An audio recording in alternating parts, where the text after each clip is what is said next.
जो लोग मेहनत करते हैं भगवान भी उनकी ही मदद करते हैं। बिना मेहनत के तो भगवान भी मदद नहीं करते हैं। हेलो दोस्तों, स्वागत है आप सबका मेरे YouTube चैनल पर। दोस्तों, यहाँ पर मैं एक कहानी सुनाने जा रही हूँ।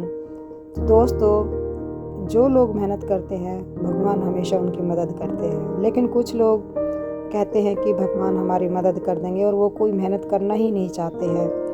तो दो मित्र थे, एक बहुत मेहनती था और एक सिर्फ भगवान भरोसे ही जी रहा था।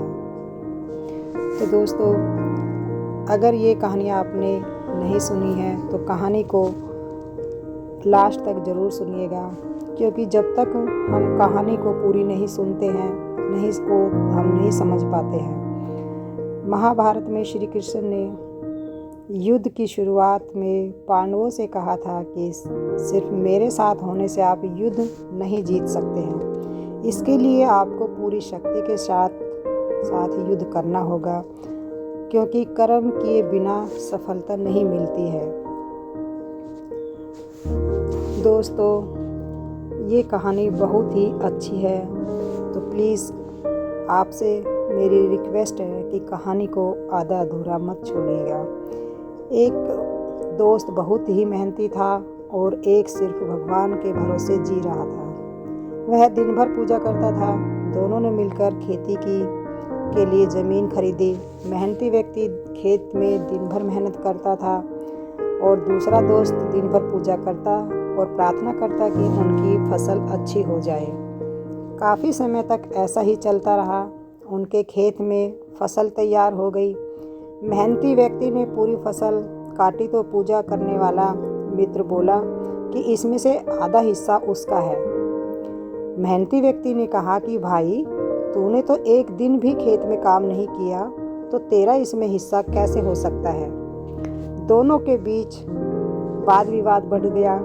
बात राजा तक पहुंच गई। राजा ने दोनों मित्रों को बात सुनी और कहा कि मैं तुम दोनों को एक एक बोरी गेहूं दे रहा हूँ।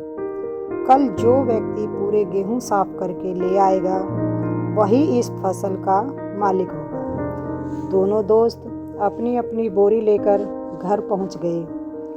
पूजा करने वाला व्यक्ति भगवान के सामने बैठ गया और प्रार्थना करने लगा कि उसकी गेहूं की बोरी साफ हो जाए। मेहनती व्यक्ति गेहूं साफ करने लग गया। पूरी रात जाग कर उसने पूरा गेहूं साफ कर लिया। अगले दिन दोनों मित्र राजा के दरबार में पहुंच गए। मेहनती व्यक्ति के गेहूं साफ थे। उसने गेहूं के सारा कचरा निकाल दिया था और गेहूं पूरा साफ कर दिया था। और दूसरा व्यक्ति सिर्फ भगवान के ही भरोसे बैठा हुआ था। अगले दिन दोनों मित्र राजा के दरबार में पहुंच गए। मेहनती व्यक्ति के गेहूं साफ थे। उसने गेहूं का सारा कचरा निकाल दिया था, जबकि भक्ति करने वाला व्यक्ति की बोरी ऐसी की ही ऐसी थी। राजा ने भगवान भरोसे रहने व्यक्ति से बोला, भाई, देवी देवता भी उन्हीं लोगों की मदद करते हैं जो मेहनत करते हैं। तुमने रात भर भक्ति की लेकिन मेहनत नहीं की, जबकि तुम्हारे मित्र ने मेहनत से पूरा गेहूं का कचरा साफ कर लिया। तुम भी मेहनत करते तो तुम्हारे भी गेहूं साफ हो जाते। राजा की बात पूजा करने वाले व्यक्ति को अच्छी तरह समझ आ गई। इसके बाद से दोनों मित्र खेती में बारी बारी से मेहनत करने लगे।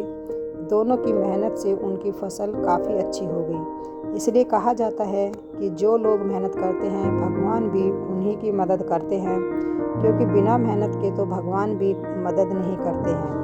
तो दोस्तों, आपको ये कहानी कैसी लगी? अगर कहानी सुनाते समय कोई त्रुटि हो गई है तो उसके लिए मैं क्षमा मांगती हूँ। आशा करती हूँ आपको ये कहानी अच्छी लगी होगी। अगर कहानी अच्छी लगी है तो प्लीज़ कमेंट बॉक्स में ज़रूर लिखिएगा।